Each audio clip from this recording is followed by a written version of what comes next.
Кутмантаңыздар менен ардактуу радио угуучулар, сиздер угуп жаткан биринчи радионун Таң Кыргызстан маалымат талдоо программасы түзөөдө уктурууларын улантып жатат. Учурашып жаткан сиздер менен Гүлжан Каражанова, режиссердук пультта Бакыт Ашрахманов. Урматтуу радио угуучулар, биз азыр Facebook'тан биринчи радионун баракчасына онлайн аркылуу чыгып баштадык. Ал жерден чыгууга Урмат Жээнбеков көмөктөшүүдө. Ийгиликке жеткирген 4 жыл өлкөнүн экологиялык абалы бүгүн. Айрыкча кийинки 10 жыл аралыгында дүйнө жүзүндө топон суу каптоо, улуу куюн, жердин титиреши күч алып, аба менен суу булганып, анын таасири жер планетасын уламдан улам коркунучка кептөөдө. Мындай экологиялык көрүнүш кайдан пайда болду жана анын натыйжасын биз эмнеден көрүүдөбүз?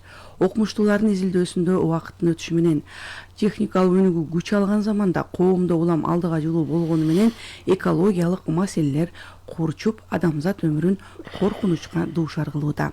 Тагыраагы ал климаттын алмашып, жылуулук же суу агымдын күчөшүнө түрткү берип, глобалдуу проблемага айланып барат. Мунун баарына адамзаттын иш аракети айыптуу. Анан калса жаратылыштагы мындай өзгөрүүлөр өзгөчө тоолуу аймактарга көп таасирин тийгизет. Кыргызстан тоолуу өлкө, аймагынын 93% жакыны деңиз деңгээлинен 1000 метр жана дээрлик жарымы 3000 метр бийиктен ашкан тоолор менен курчалып турат. Албетте соңку жылдары Кыргызстан экологиялык коркунучтардын алдын алууда дүйнөлүк деңгээлде демилге көтөрүп, ал колдоого алынып жаткан кезде. Урматтуу радио угуучулар, элибиз илгертен табигат менен эриш аркак жашоо философиясын карманып, бүгүнкү күндө бул программанын өзөгүн дагы түзүп жатат. Студияда жаратылыш ресурстары, экология жана техникалык көзөмөл министри Медер Машиев. Медер Асанович, саламатсызбы? Студияга кош келдиңиз. Саламатсызбы. Урматтуу радио угуучулар, албетте бул бүгүнкү күндө абдан актуалдуу маселелердин бири. Андыктан студиябыздын мейманына суроо берем десеңиз, биздин түзөөдөгү номерлерди эсиңиздерге салып өтөлү. Бул 392190 жана 0502 3921 номерлери. Албетте Facebook'тагы сиздерге жардамга келет демекчибиз. Анткени биз Facebook'тан онлайн чыгып жатабыз. Бул үчүн биринчи радионун баракчасына кириңиздер. Медер Асанович, анда кепти баштайлы, ошентип жыл дагы жыйынтыкталып калды. Анан калса экологиянын мааниси бүгүнкү күндө дүйнөлүк моундай болгон глобалдык деңгээлде мындай артып бараткандыктан сиз жетектеген министрлик дал ушул экологияга шайкеш жумуштарды аткарат эмессиздерби? Саламатсызбы. Рахмат, Гүлжан. Сиз туура белгиледиңиз. Бүгүнкү күндө биздин мамлекеттеги экономикалык өсүштөрдү баарыбыз байкап отурабыз. Экономика өскөн сайын бул өнөр жайда өсөт. Экономика өскөн сайын адамдардын керектөөсү дагы көбөйөт. Өнөр жай өсөт. Ошол кезде экономиканын өнөр жай өскөн кезде экология жапа чегет. Экология болгон басым күчөйт. Ошондуктан биздин жумуштарыбыз ошого жараша көбөйүп, бүгүнкү күндө айлана чөйрөнү коргоо, жаратылышты коргоо, деги эле экология жаатында биздин жумуштарыбыз абдан көп. Биз баарын ушундай болгон экологиялык чакырыктарга каршы турууга даярдыктарды көрүп, ошолор менен күрөшүүгө баардык күчү аракеттерибизди жумшап келебиз. Аны өзүңүздөр дагы байма-бай көп болуп отурасыздар. Бүгүнкү күндө биз 24-жылды жыйынтыктап, жаңы жылды баштап отурабыз. 24-жылы көптөгөн жетишкендиктерге жетишип, деги эле акыркы 4 жылдагы биздин бир топ алдыга жылган бүгүнкү күндө ушул жааттагы жумуштарыбыз бай. Аларга токтолуп кетсем, акыркы 4 жылда биздин урматтуу президентибиздин демилгеси менен көптөгөн жарлыктар кабыл алып, экологияга болгон биздин мамилебиздин өзгөрүшү байкалат. Булардын бир нечеси токтоло кетсем, бул биздин экология жаатындагы бир нече жарлыктар кабыл алынды. Алар эң негизгилеринин бири болуп, бул Жашыл Мурас компаниясын баштадык. Жашыл Мурас компаниясынын негизинде жылына биз 7 миллиондон кем эмес бактарак отургузуп атабыз. 24-жылдын жыйынтыгы менен 8 миллион 167 миң түптарак отургуздук. Анын 64% өсүп өндү деген сөз. Бул да көрсөткүч жаман эмес. Мындан башка өзүңүздөр билесиздер, бир экологиянын негизги тармактары болуп бул климаттын өзгөрүүсү бул бүгүнкү күндөгү дүйнөдөгү эң бир чоң чакырыктардын бири болуп турат. Себеби анын кесепети дүйнөнүн баардык булуң бурчтарында көрүнүп жатат. Биздин да мамлекетте анын кесепети көптөгөн ушундай бир зыяндарды алып келип атат. Ал бир нече эсе жылдага караганда өстү. Былтыркы эле жылга караганда мурдагы жылдарга салыштырмалуу дээрлик 1,5-2 эсеге көп ушундай стихиялык кырдаалдар болду да. Өзгөчө кырдаалдар министрлигинин жыйынтыгына караганда былтыр 67 адам ушул кесепеттерден каза болду. Бул климаттын өзгөрүшү, климаттык саясат дагы биздин бир милдеттерибиздин бири болуп саналат. Климаттык саясатка бул негизинен эл аралык күн тартипте көбүрөөк иштешибиз керек. Аны сиздер да байкадыңыздар. Былтыр бир топ эл аралык иш-чараларды өткөздүк. Деги эле биздин урматтуу президентибиз бул күн тартипке абдан маанилүү көңүл буруп, өзү дагы баардык ушул эл аралык ушундай бир жыйындардын баарына катышып, бир нече ушундай багыттарды демилгелеп келет. Аны сиздер билесиздер, бүгүнкү күндө тоолуу аймактарды өнүктүрүү боюнча дүйнөлүк баардык аянттарда биздин ажообуз дүйнөнүн элин чакырып келет. Жана эле билесиздер, ак илбирсти сактоо боюнча демилгеси, ал боюнча жарлыгы чыккан дүйнөлүк коомчулукта жана Бириккен Улуттар Уюмунун аянтчасында ушул белгиленип, билесиздер, жылдын аягында декабрь менен биз Кыргызстанда белгилеп койгон 23 октябрды ак илбирстин эл аралык күнү деп Бириккен Улуттар Уюму резолюция кабыл алды. Бул дагы болсо бир экология тармагында бир жетишкендик. Себеби биз биотүрдүүлүктү сактамайын, биз табиятты сактай албайбыз. Экология бул жаратылыштын баардык тармактары бири-бири менен байланышкан. Бул өсүмдүктөр дүйнөсү, жаныбарлар дүйнөсү жана башкалар баары бири-бири менен байланышта. Ошондуктан биз көп тармактуу иш алып барышыбыз керек. Дагы бир жетишкендиктердин бири болуп, президент жарлыгы менен кабыл алынган Ысык көлдөгү экологиялык, экономикалык тутумдарын сактоо жана мурдагы жылы биз мыйзам кабыл алдык. 23 жылы бул пластик баштыктарды жана ошол жанагы идиштерди, желим баштык ошол идиштерди колдонууга тыюу салдык. Ысык көл областында иштей баштады. 27 жылдан баштап баардык Кыргызстан аймактарында буга тыюу салынат.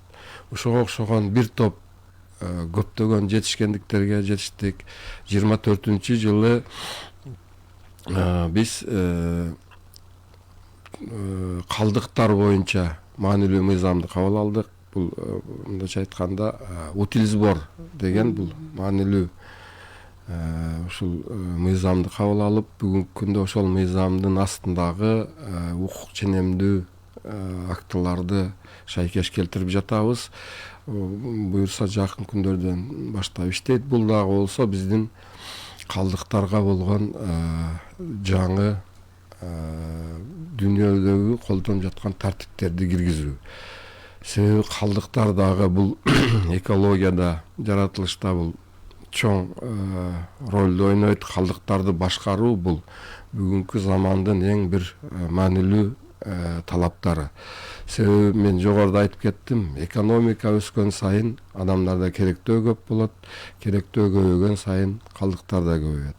Бүгүнкү күндө биз калдыктардын көбөйгөнүн байкап отурабыз. Кыргызстан боюнча 450дөн ашык стихиялык полигондор пайда болду. Алардын көпчүлүгүндө мыйзамга шайкеш келбейт.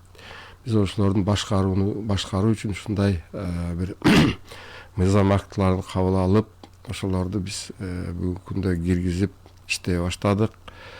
Бирса биз ушундай иш-чараларды алып барып айлана чөйрөнү коргоп, табият менен гармонияда жашашыбыз керек. Мына 4 жыл деп атабыз. 4 жылдын аралыгында сиз бир топ азыр өзү президенттик кызматка келгенден баштап эле биринчи жарлыктары дал ушул экологияга байланыштуу болчу.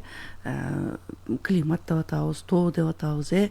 Жашыл дүйнөнү сактоо жаатында чыгып атат, көлдү сактоо жаатында, анан айрыкча таштанды маселеси жогоруда сиз айтып өткөн. Бул таштанды бир эле айлана чөйрөнү эмес, сууну да булгап аткан кези. Андан калса бүгүнкү күндө Бишкектеги эң ыш деп атабыз, дагы деле ушуга таасир эткен кайра эле келип ошол биздин таштанды маселебиз болуп келет. Эми ал мезгил менен бүгүнкүнү мындай салыштырды деле болбойт да. Мурда билесиз, кыш түштү деге чегине токой кыйып, анан илбирс татып алыптыр, аюун атып алыптыр деген эле бир тоотекелер атып кетиптир деген толтура эле бир жаңылыктар чыгып турат эле. Азыр андай абдан сейрек болуп баратат. Анан калса өзүңүз айтып өттүңүз, бүгүнкү күндө бизди дүйнө угуп баштады. Аны өзүңүз ушул Азербайжан дейбизби, Баку саммитинде деле көптөгөн иш-чараларга катыштыңыз. Кандай болгон бир жумуштар белгиленди, деги эле ошол жерде айтылгандарды канчалык биз бүгүндө мындай өзүбүз дагы колдоого алып жатабыз десек болот. Бир эле бул Азербайжан эмес, Париж келишими бар. Анын алкагында да биздин милдеттенмелер бар. Туура айтасыз, биз акыркы эле Бакуда өткөн бул климаттык саммитке күбө болдуңуздар. Бул эң жыл сайын өтүүчү эң маанилүү маселе бул климаттын өзгөрүшү боюнча. Бүгүнкү күндө бүт дүйнөлүк коомчулукту ушул климаттын өзгөрүшү чоң көйгөй жаратып, баарын көңүлүн буруп отурат. Биз бул саммит Париж келишиминин алкагында өтүп жатат. Жыл сайын климаттын өзгөрүшүн каржылоо бүгүнкү күндө абдан бир актуалдык тема. Бакунун жыйынтыгы менен билесиздер, өзү ага чейин $100 миллиард бул өнүккөн мамлекеттерден, өнүгүп жаткан мамлекеттердин климаттын өзгөрүшүнүн кесепеттерин жоюуга жана аларды азайтууга жыйналып келсе, Бакунун жыйынтыгы менен ал $300 миллиардка өстү. Биз да Бакудагы өткөн саммитте бир топ жетишкендиктерге жетишип, көптөгөн жолугушуулар жана жыйындарды өткөзүп келдик. Алардын ичинен бирөөсүнө токтоло кетейин. Бул бир чоң документке кол койгонбуз. Бул биздин ледниктерден, мөңгүлөрдөн фермерлерге деген чоң программа коюлган. Бул жашыл климаттык фонд деген, бул Бириккен Улуттар Уюмунун астындагы эң чоң фонд менен кол коюлган. Ал 9 мамлекетти камтыган $5 миллиард программа болчу. Жакынкы күндө жылдарда иштеш керек болчу. Мына анын биринчи этабы башталды. Кийинки жумада Алматада ошол $5 миллиард кийинки жылдардагы каржылоо системасын талкуу башталып жатат. Буга окшогон бир нече документтерге кол коюп, биз бүгүнкү климаттын өзгөрүшүн каржылоону бир топ алда жылдырып жатабыз. Жогоруда сиз айтып өткөн жанагы дыйкандардан мөңгү деп атасызбы? Мөңгүдөн дыйкандарга. Бул жасалма мөңгү жөнүндө кеп болот абы же кандай? Жок, бул деген ошол мөңгүнү сактоо үчүн бүгүнкү күндөгү фермерлердин жумушуна болгон бир жардам. Ошол эле жана тамчылатып сугарууга окшогон технологияларды алып келип, бул сууну сарамжалдуу сактоо жана башка ошол көптөгөн багыттар.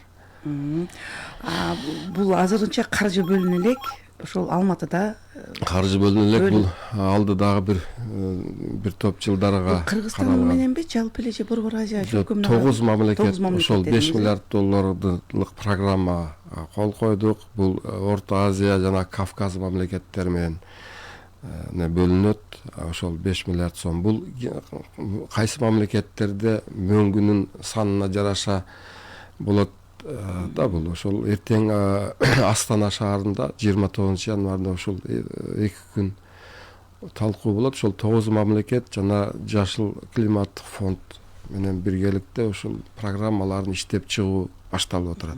Албетте ал каржыны биз дагы өзүбүз ошончолук бир маселе көтөрүшүбүз керек. Бизге канча каржы бөлүнөт деген. Ошого жараша алар дагы акча бөлүп Албетте, кетместе. Бул үчүн биз атайын программаларды кабыл алышыбыз керек. Ошого жараша биз өзүндөй иш планыбыз болуш керек. Бизге бул тарапта Айыл чарба министрлиги аркылуу көптөгөн долбоорлор, даяр долбоорлор бар. Бүгүнкү күндөгү келечектеги колдонулуучу бүгүнкү долбоорлору бар. Ошол долбоорлор менен барайтышат. Бул эми биринчи башталышы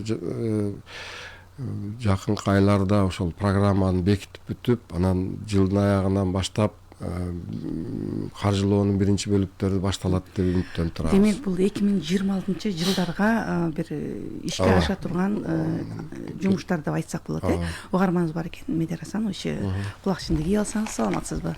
Алло. Угуп атабыз сизди. Саламатсыздар. Саламатсыз. Урматтуу министр мырза. Саламатсыз. Мен сизге үч суроом бар да.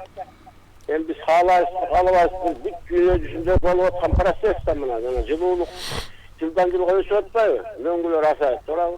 Ооба. Эми муну токтотуш дегенен абдан билбейм. Мен бул аябай дүйнө жүзүндө тынчтандырып атат. Анан мен айтайын деген мындай да, мына силер эми экология министри болгондон кийин мына Бишкек ОШДөн деле жылына кыш келгенде башталат. Анан эми мындай силерде бир мониторинг барбы? Ушул Бишкекке бүт үйдүн баарын сала берип, заводдун баарын тегереген илтак сала бердиңер.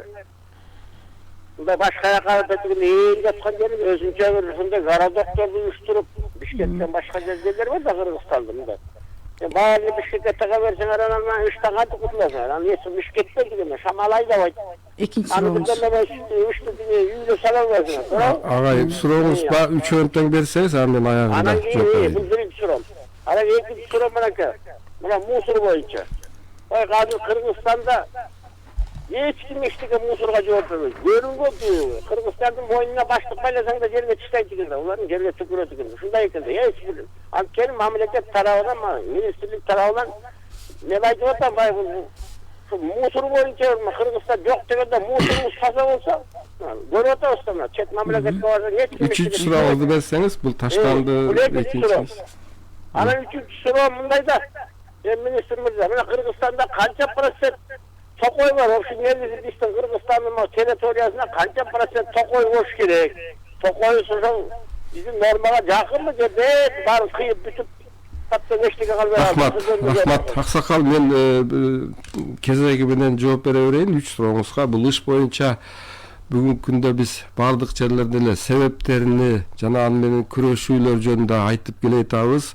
Бирок сизге да кыскача айтып берейин. Иш деген бул бүгүнкү күндө пайда болуп калган жок. Иш деген бул 21 кылымдагы экологиялык жаңы чакырыктардын бири. Иш менен бүгүнкү күндө күрөшүү жүрүп жатат. Сиз айткандай, бул бир нече жылдардан берки көптөгөн бир антропогендик бир кийлигишүүнүн аягы менен болуп жатат. Бул жанагы эле башаламан курулуштар болду көптөгөн жылдардан бери шаарыбыздагы бак-дарактарды мыйзамсыз кыюулар жана башка ошого окшогон себептер менен болду.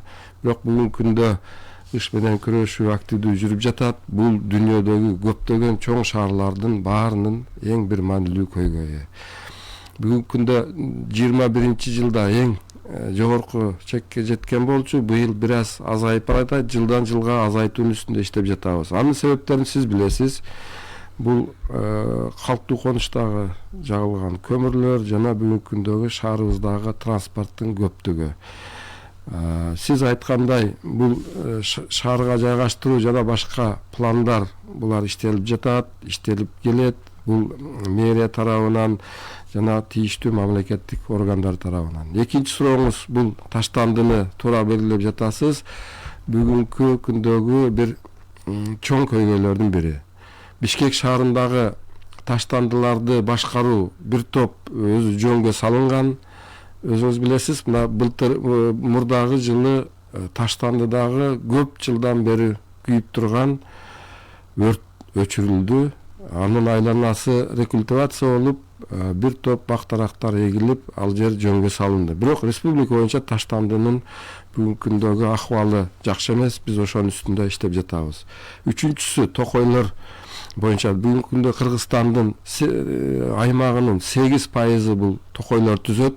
Андан башка өзгөчө корголуучу жаратылыш аймактары бар. Булар коруктар, алар дагы биздин территориябыздын 7%-ын түзөт. Биздин бүгүнкү эң чоң максаттарыбыздын бири ушул токойдун аянттарыны жана коруктардын аянттарыны жакынкы жылдарда бир 2 эсеге көтөрүү. Биз ошонун үстүндө иштеп жатабыз. Сурооңузга рахмат. Албетте Бишкектеги ыш көйгөй демекчи, бул 2-3 күндөн бери жогорку кеңеште дагы абдан чоң талкуу болду. Ал жерде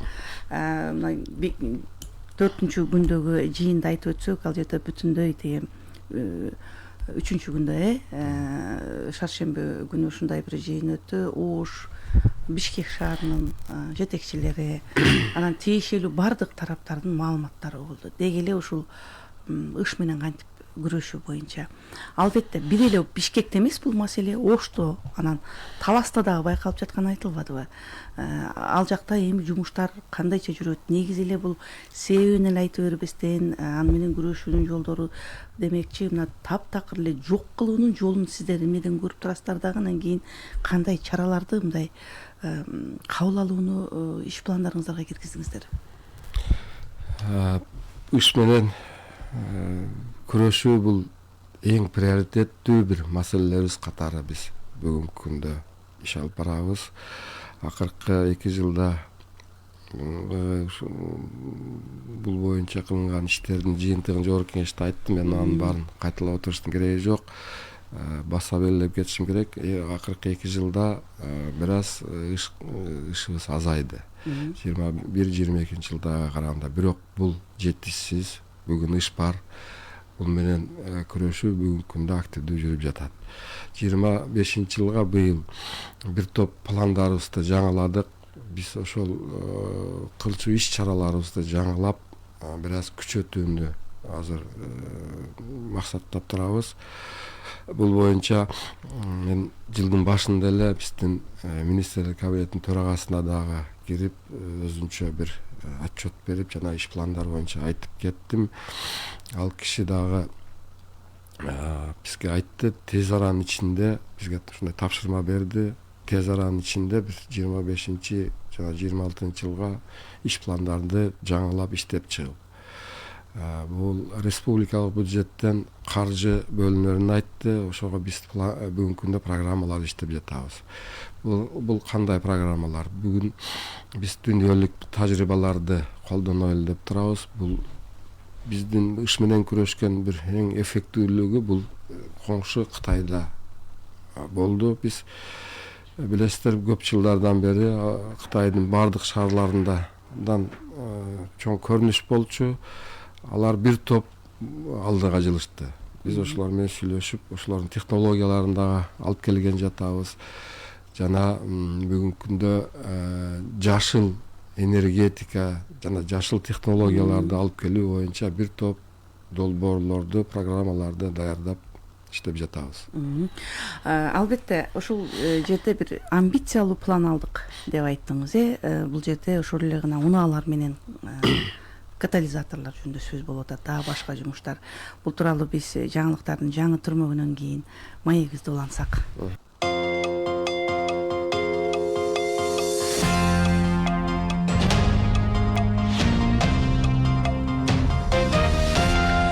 Министрлер кабинетинин төрагасы Адылбек Касымалиев Ош областына болгон жумуш сапарынын алкагында Ноокат районунда органикалык айыл чарба жер семирткичин чыгаруучу заводдун курулушу менен таанышты. Завод ишке кирсе 2000 адам иш менен камсыз болот. Анын долбоордук кубаттуулугу жылына 500 000 тонна жер семирткич чыгарат. Мындан тышкары Касымалиев мамлекеттик ипотека компания тарабынан Ош шаарында ишке ашып жаткан турак жай комплексинин курулушунун жүрүшү менен таанышты. Курулуш иштери аяктагандан кийин бул батирлер "Менин үйүм" мамлекеттик турак жай программасынын катышуучуларына социалдык, жеңилдетилген жана жеткиликтүү ипотека багыты боюнча, ошондой эле үлүштүк турак жайдын алкагында берилет. Жалпы 542 батирлүү бул турак жай комплекси 8 блоктон турат.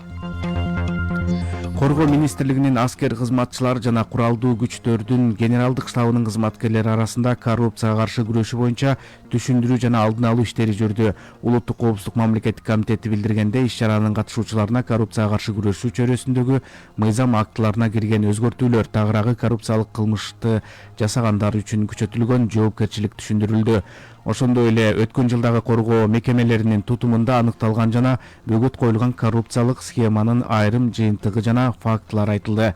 Жыйында өлкө жетекчилиги тарабынан 2025-26 жылы коррупциялык кылмыштарды толугу менен жок кылуу милдети коюлганы белгиленди. Буга байланыштуу куралдуу күчтөрдүн аскер кызматкерлерине коррупциялык аракетке же коррупциялык схема уюштурууга жол берилбестиги тууралуу эскертүү берилди.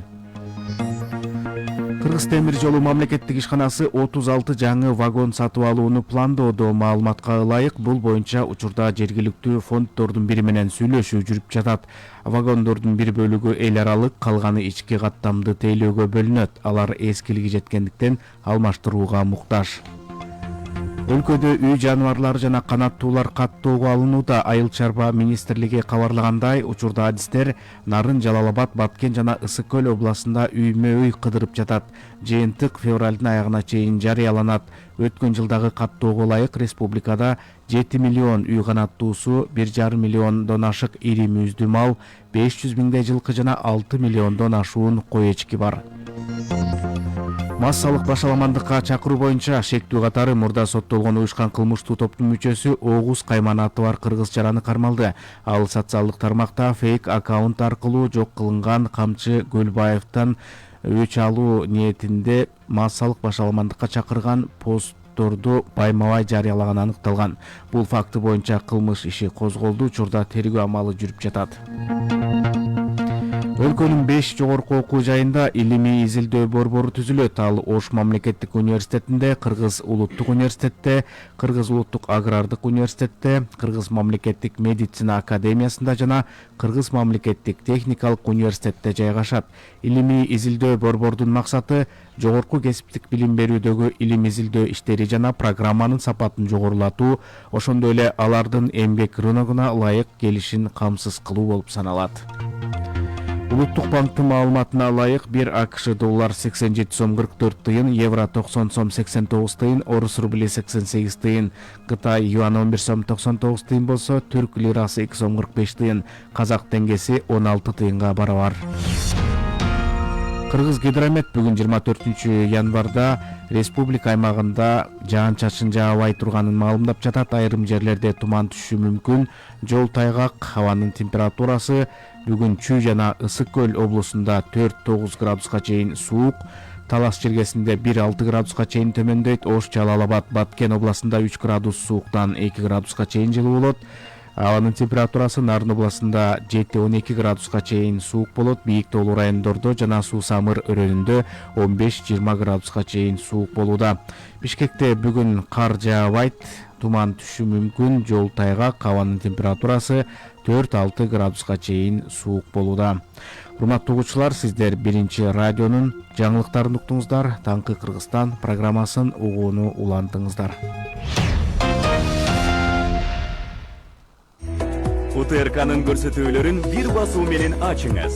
Теле жана радио каналдарын онлайн берүүсү 24 саат бою жеткиликтүү.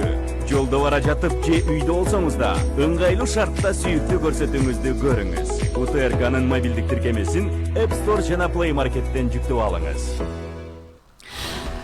Урматтуу радио угуучулар, Таң Кыргызстан маалымат талдоо программасы түзүү докторусун улантып жатат. Биз бүгүн экологиялык өлкөнүн абалы тууралуу кеп кылып жатабыз. Студияда жаратылыш ресурстары, экология жана техникалык көзөмөл министри Медер Машиев. Албетте биздин түзүүдөгү номерлерибиз дагы бар: 39 21 90 жана 0502 39 21 90 номерлери. Медер Асанович, мына жогоруда биз ыш маселесин кеп кылып атпайлыбы? Ошол сиз жогоруда жана пландарыңыз менен бөлүшүп аткансыз. Бул Кытайдын алдыңкы тажрыйбалары деп атасыз, каражат маселеси жөнүндө кеп кылып атасыз. Улансаңыз.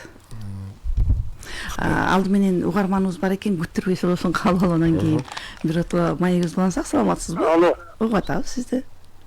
Саламатсыздарбы? Саламат. Менин суроом мындай да, урматтуу министр. Жакын арада эле сиз жогорку кеңеште интервью берип сүйлөшөсүз да, кала кеченин көмүрүн кечке жакланма болбойт деп. Testi rekonstruksiya kılganda $380 milyon.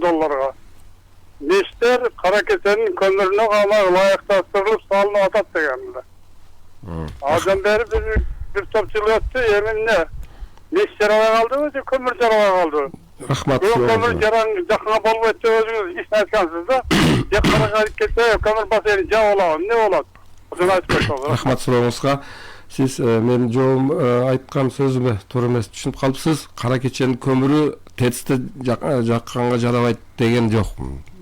Мен тескерисинче бүгүнкү күндө атайын өнөр жайлык отканаларда, атайын чыпкалары бар отканаларда жакса болот. Ал жерде маселе жок деп айттым. Кара кеченин көмүрүн мен массалык түрдө бир чоң абдан бир агломерация, чоң калктуу конуштарда жакса ушундай ишти пайда кылып жатат деп айттым. Себеби кара кеченин көмүрүндө тиги зольность деп коет, ал күлдүүлүк. Зольносту жогору жана күкүрт, бул сера, анысы жогору. Бүгүнкү күндө бизде 0,8%дан жогору болбош керек. Күкүрт анын курамында 1%, 1,5%дан жогору. Ошондуктан атайын чыпкалары бар отканаларда жагылса, ошол күкүрттөрдү дагы алып калчу алар чыпкалар бар. Чыпкасы жок үй тиричилик отказандарда ошол күкүрт жана майда бөлүкчөлөр бөлүнүп, ал эми калктуу конуштар массалык түрдө жакса, ошолор ышты пайда кылганга бир негизги себептердин бири болуп жатат. Тетисте бул бүгүнкү күндө жагылып жатат, алардын чыпкалары иштеп жатат. Тетистин бүгүнкү ишка болгон себеби бул 11%ды түзөт. Рахмат. Ал жерде бирок ошондой чыпкалоочу каражаттар бар. Жылуулук электр борборунда. Ооба, ал канчалык тазалайт дегенге болот? Ал эки этаптан турган водяной жана электрический фильтр деп коет. Бул чыпкалары бүгүнкү күндө иштеп жатат. Эгер маани берсеңиз, жылуулук электр борборунда ал жерде 3 моорусу турат, бирөөсүнөн чыгат. Анын бирөөсүндө жанагы кытайлык компания менен модернизацияланган моорудан дээрлик түтүн чыкпайт. Ошол жерде деле кара кеченин көмүрү жагылып жатат. Бул жаңы технологиядагы чыпкалар, алар дээрлик 80%дан жогору алып калат газдарды. Тиги эң бийик моорудан чыгып жаткан бул эски типтеги откана, анын чыпкалары дагы эски эмеде, бирок жаңыланып турат, алардан бөлүнүп турат. Ал бүгүнкү ыштын курамындагы тетистин болгон салымы бул 11%. Биз ошентсе дагы бүн талаптарды коюп келебиз. Биз эми энергетика министринин маалыматына ылайык 27-жылдан тетис газга өтөт. Газга өткөндө дээрлик ал түтүн болбойт деп айтып келишет. Ал эми жогорудагы башка факторлорго карата каршы күрөш, ошол эле унаа, ошол эле таштандык маселеси кайра келип эле, ошол эле газдаштыруу маселелери болуп атпайбы? Сиз жогоруда айткандай, биздин шаарыбызда дегеле дүйнөнүн чоң көптөгөн мегаполистеринин бул чоң көйгөйлүү маселеси. Бул транспорттун тыгыны жана ошол транспорттан бөлүнүп чыккан газдар. Бүгүнкү күндөгү биздин дагы ушул ышты пайда кылган негизги себептердин бири болуп, бул транспорттан бөлүнүп чыккан газдар саналат. Ал ыштын курамындагы 30% элейт. Мен маани берсе жогорку кеңеште статистиканы айтып кеттим. Биздин шаарыбызда бүгүнкү күндө 426 000 унаа катталган. Анын Бишкек шаары боюнча 78, республика боюнча 85% унаалардын эксплуатациялык жылы 15 жылдан жогору.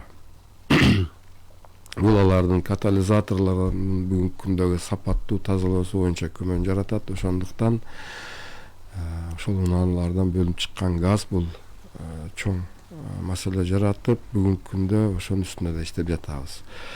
биз жана айткан Кытайдагы тажрыйбаларды алып, ошол Кытайдагы Циндао университети менен биздин Бишкек шаарынын мэриясы 6 айдан бери алар менен тыгыз иштешүүдө. Эгер маани берсеңиз, жаңылыктардан көрсөттү. Биз өткөндө ошолор менен биринчи ошол катализатор жана бүгүнкү күндөгү технологиялык меши Бишкек мэриясы алып келип орноткон. Ошолорду биз комиссия менен чыгып барып көрүп келдик. Алар жаңы типтеги катализатор иштеп чыгышкан. Алар негизинен баасы арзан. Бүгүнкү күндө шаарыбызда бир дагы эски унаанын ээси жаңы катализатор салып сатып алып алмаштырбайт. Себеби ал кымбат. Бүгүнкү күндөгү катализаторлор $700-800 турат. Кытайдагы университет сунуштаган бүгүнкү күндө Кытайда кеңири колдонуп жаткан катализатордун баасы 5000 сомдон жогору. Бул бардык эле унааларга түшө береби? Алар бардык унааларга түшөт. Алардын кыймылдатыштын көлөмүнө жараша алардын типтери бар. Ал 5000ден башталып 8000 сомго чейин катализаторлор.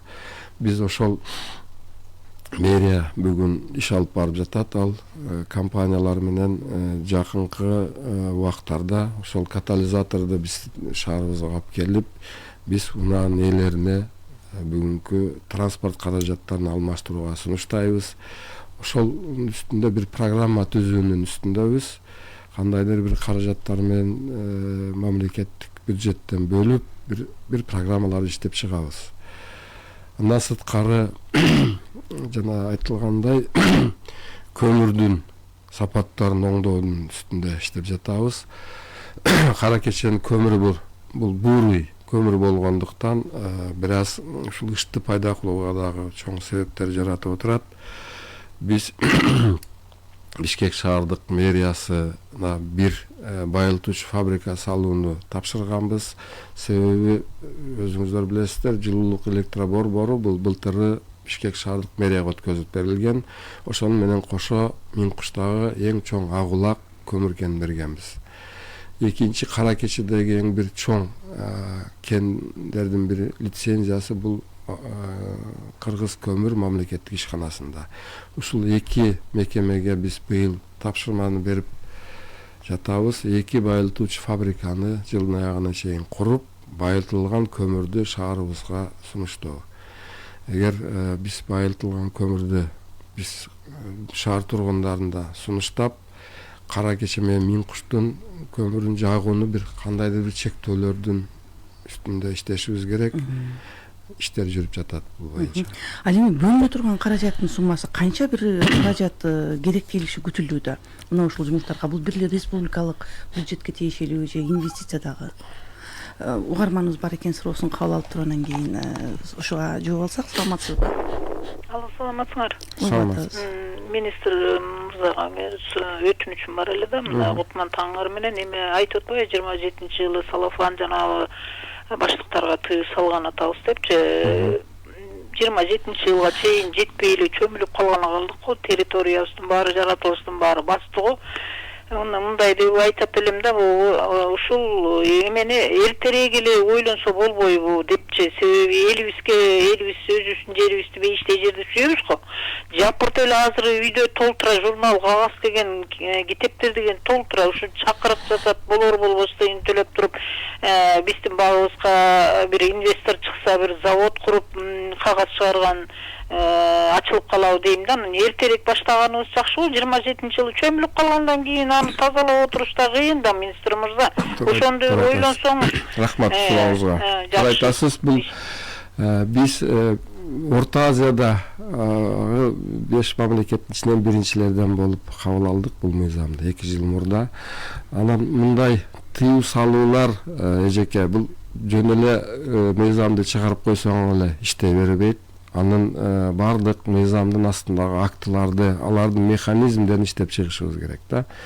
Бул дагы болгон бир коомчулукка болгон тыюу салуулар абдан бир татаал жумуштарды талап кылат. Анын баарына үстүндө иштеп жатабыз. Бүгүнкү күндө Ысык көл областында тыюу салынган уже иштей баштады. Ал боюнча механизмдер толук иштелип чыкты. Мен бир себебин айтып берейин. Ошол тыюу салуунун механизмдери катары бизде укук бузуулар жөнүндө кодекси бар.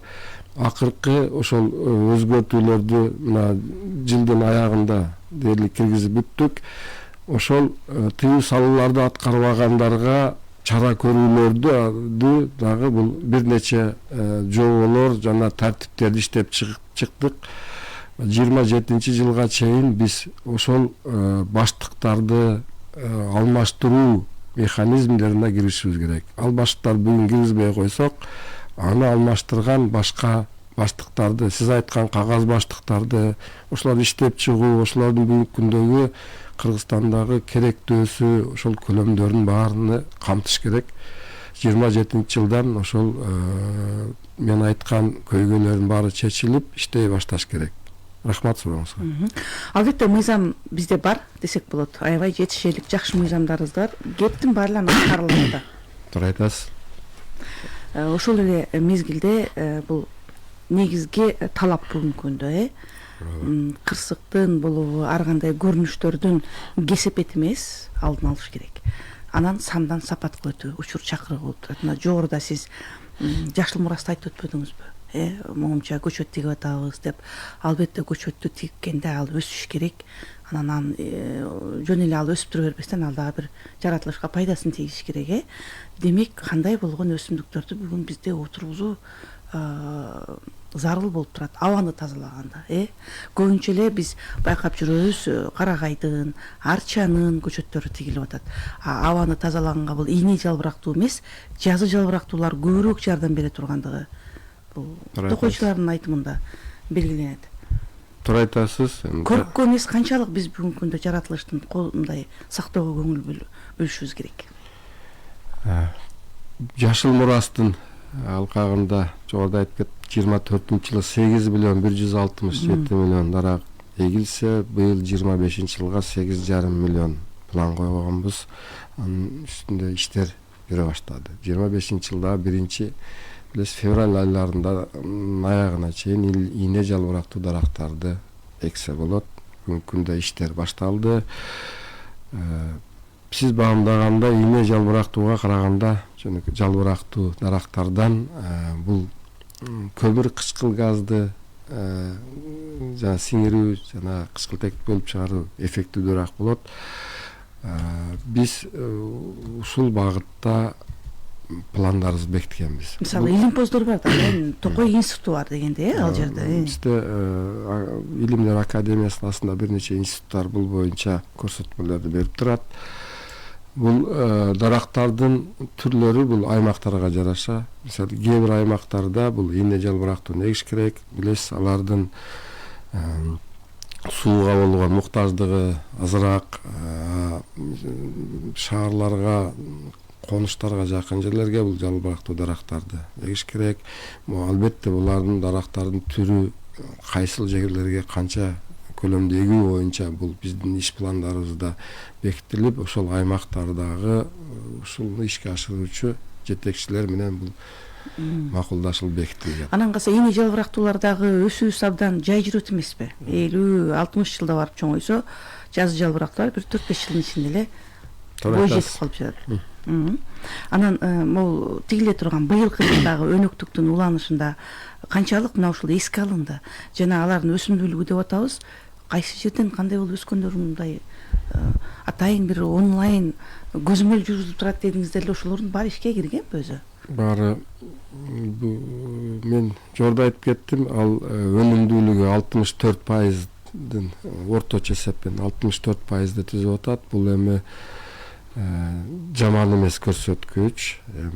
Бул Жашыл Мурастын планы боюнча сиздер билесиздер, ошол жергиликтүү бийлик ушуларды ишке ашырат. Көзөмөл сиздердин колдо. Биз көзөмөл кылабыз, алар ошол кылынган жумуштары боюнча бизге отчет берип турат.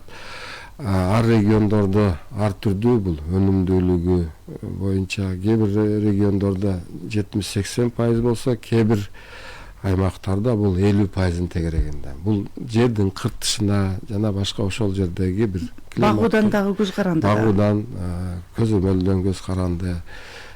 Ошол республика боюнча орто эсеп менен бул 64%ды түзүп атат. негизинен бул жакшы эле көрсөткүч. Жанагындай болгон кычкылтекти чыгаруу, көмүр кычкыл газын сиңирүү деген азыркы бүгүнкү күндөгү ыш маселеси. Шаарда Бишкектин мисалын алгандачы. Бишкектин айланасында бул жашылдандыруу Бишкек мэриясы аркылуу жүргүзүлөт. Кече жогорку кеңеште берилген отчетун көрдүңүздөр. 24-жылы Бишкек мэриясы аркылуу 15 миң дарак отургузуу болуптур. Эми шаардын айланасында көптөгөн, жүздөгөн, миңдеген даракты отургузуу ал кыйын. Себеби билесиз, ал даракты отургузганга жерлер тартыш. Бирок бүгүнкү күндө шаарда бүгүн абдан активдүү иш алып барылат. Өсүп турган даракты кыюу дегендейчи. Бул алмаштыруу, бул жаңылоо. Бул алардын да өзүнүн жашылдандыруу ишканасы бар. Алардын өзү бекиткен пландары бар. Алардын бүгүнкү күндө байкоо жүргүзүүсү жана ошол эле Илимдер академиясы менен булар тыгыз иштешип, ошондой иш-чараларды өткөзүп туруш керек. Аларды жаңылап турбаса, бул жашылдандырууганын бир иш-чараларынын негизгилеринин бири. Эскерген дарактарды кыйып, жаңын эгип туруш керек. Жаңыланбаса, кийинки муундарда алардын кескин азайганы. Эски дарактарды эле баягы карыганда аларда ар кандай мителер болот, ар кандай зыянкечтер болот. Албетте бул дагы бирок анын орду кайра калыбына келиш керек. Ошол эле мезгилде мыйзамсыз аракеттер боюнча да айтып бериңизчи. Ошондой эле багдарак кыюу, жан-жаныбарларга кол салуу дегендей браконьерлик көрүнүштөр дагы эле токтобой келет. Айлана чөйрөнү коргоо, экологияны коргоо бул биздин негизги милдеттерибиздин бири. Социалдык тармактардан да көрүп турсаңыздар керек, бүгүнкү күндө цивилизация өсүп, технологиялар жетишкен сайын биздин браконьерлердин дагы шаймандары технологиялуу болуп, бизге көптөгөн ушундай проблемаларды жаратып, ал менен күрөшүүгө бүгүн бизден абдан активдүү талаптарды болуп жатат. Биз ошол күрөштөрдү улантып, аларды күчөтүп келебиз. Бак дарактарды кыюудан сырткары жаныбарларга, бүгүнкү күндөгү кызыл китептеги өсүмдүктөргө жана ошол кызыл китептеги жаныбарларга болгон браконьердик акыбал бүгүнкү күндө биз ал менен күрөшөбүз, бирок алар дагы активдүү браконьерлер. Биз саны кандай болуп атат? Алар боюнча браконьерлерге биздин билесиздер, жерлерде биздин аймактык инспекторлорубуз бар. Анан сырткары экологиялык техникалык көзөмөл кызматынын инспекторлору бар. Алар байма-бай чыгып иштеп келет. Жылдын жыйынтыгы боюнча бир топ бир нече миллиондогон айып пулдар салынып, алардын ичинен бир нече бир ондогон бүгүнкү күндө кылмыш иштери ачылып, бүгүн соттордо иштери каралып отурат. Угармаңыз бар экен, суроосун кабыл алсак. Саламатсызбы? Мүмкүн болсо кыска берсеңиз. Жакшы, рахмат. Мен мына сиздер жашылдандыруу башка боюнча эме кылганда эле ушундай жүрөгүм эме болуп кетет да, как патриот мен катарында. Мен бир эле нерсени айтайын деп атам да, мына Садынур көчөбүз жоопкерчиликти алып, президент болуп, баарын эмне болсо мен жооп берем да. Анан мына сиздерди кылганда, мен өзүмдү мына Шералиев көчөсүндө, анан Горький менен келем, ушуларда жылынга карагайларды, башка дарактарды эгет, анан байкуштар бир кетет, июнга чейин өсүшөт деп баягы мурункусу. Анан июндан кийин эч ким суу куйбайт, карабайт, башка кылбайт, анан курап калат да. Мен бир нерсени айткым келет да, мына сиздер жетекчилер мамлекеттик. Биринчи радиоло күйүп эле алып чыгып атат. Анан ошонун ичинде биринчи радиого эме кылган патриот адамдар чыгып сүйлөп атат. Анан радиого келгенде ушунчалык сонун сөздөр айтсаңар, анан чыкканда унутуп каласыңар да. Негизи жоопкерчиликти ошол тиккен, бакты тиккен кишинин жоопкерчилиги жок. Туура айтасыз. Ичинде отурган кишинин жоопкерчилиги жок. Туура айтасыз.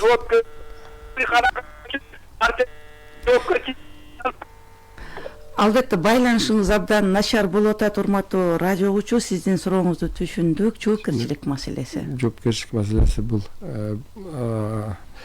жараныбыз шаардагы жашылдандыруу жөнүндө айтып кетип атат. Мен мэриянын берген отчетторуна караганда алардын эккен бактырактардын өнүмдүүлүгү дурус эле, алардыкы деле Мисалы сиз делечи Медер Асанович өзүңүз Бишкек шаарында жашайсыз да, көчөдө келе жатканда карап турсаңыз керек, кайсы жерде таштанып жатат, кайсы жерде багдарак өспөй жатат дегендей өзүңүздөрдүн дагы аларга сунушуңуздар, сиздердин дагы аларга бир сын пикирлериңиздер. Бүгүнкү күндө эколог болгондон кийин сөзсүз көңүл бурасын биздин шаарыбыздагы акыбалды жаман деп айткандан алысмын, бирок бүгүнкү күндө көптөгөн иштерди кылыныш керек. Биз мэрия менен тыгыз иштейбиз. Биздин мисалы шаардагы ушул шаар аймактык биздин инспекторлор бар, ошол башкармалык бар. Мэриянын бүгүнкү күндөгү муниципалдык инспекциясы түзүлгөн. Биздин инспекторлор менен булар чогуу иш алып барышат. Биз аларды координация кылып сөзсүз талаптарды коюп келебиз. Бөлүнгөн каражат тууралуу айтып берсеңиз, канчалык быйылкы жылга канча болгон каражат кайсы жактан бөлүнөйүн деп атат? Иш маселесине бөлүнгөн каражат. Жалпы эле экологияга. Жалпы эле экологияга бул республикалык бюджеттен биздин министрликтин алкагында бөлүнгөн каражаттар бар. Андан сырткары бул ар түрдүү багытка эл аралык каржы фондторунан жана башкадан байма-бай иштелип жаткан долбоорлорубуз бар. Андан сырткары биздин иш маселеси боюнча быйыл өзгөчө бир республикалык бюджеттен бир каражат бөлүү жана мен айткан программаларга каражат бөлүү каралып отурат. Суммасы белгилүү болдубу? Суммасы мисалы биздин министрликтин бюджети. Биздин бюджеттеги бир топ иш-чаралар бул ошол жерде камтылган. Биздин бюджетибиз 1 миллиард сомдон ашык. Анын ичинде статьялары бар. Биздин жумушубуз негизинен көзөмөлдөө. Биздин республиканын аймагында биздин инспекторлор, биздин регионалдык башкармалыктар көзөмөлдөө. Биз мисалы үчүн кандайдыр бактаракты сатып алып экпейбиз, аны жергиликтүү бийлик кылат, биз ошолорду көзөмөлдөйбүз. Биз адам ресурстары, инспекторлор бул биздин негизги ресурстарыбыз болуп саналат. Азыр Бишкек эле шаарындабы ушундай иш маселеси? Бүгүнкү күндө бул башка региондорубузда дагы байкала баштады. Бул Ош шаары жана Жалал Абад шаары, Талас шаарында айтып атат. Ошондуктан биз ведомстволор аралык комиссиябызды быйыл жайылтып атабыз, кеңейтип жатабыз. Ош жана Жалал Абад шаарында жумушчу топ түзүп жатабыз. Биз Бишкекте кылынып жаткан тажрыйбаны Ош жана Жалал Абад шаарында быйыл колдонойлу деп жатабыз. Чоң рахмат Медер Асанович, берген маанилүү маегиңизге, маалыматыңызга ыраазылык билдиребиз, ишиңизге ийгиликтерди каалайбыз. Албетте жаратылышты бул жалгыз эле сиздер эмес, жалпы баарыбыз биргелешип коргошубуз керек. Урматтуу радио угуучулар, бүгүн биз өлкөнүн экологиялык абалы тууралуу, аткарылып жаткан жумуштар жана быйылкы жылга коюлган иш пландар тууралуу жаратылыш ресурстары, экология жана техникалык көзөмөл министри Медер Машиев менен маектешип маалымат алдык. Бул биздин уктурууну Биринчи радионун Facebook'тагы баракчасынан кайрадан кайталап көрсөңүздөр болот. Ошондон сырткары азыр жаңылыктардын жаңы түрмөгүнөн кийин адистен кеңеш түз эфирде уланат. Биздин толкундан алыстабаңыздар. Түз эфирде Гүлжан Каражанова алып бардым.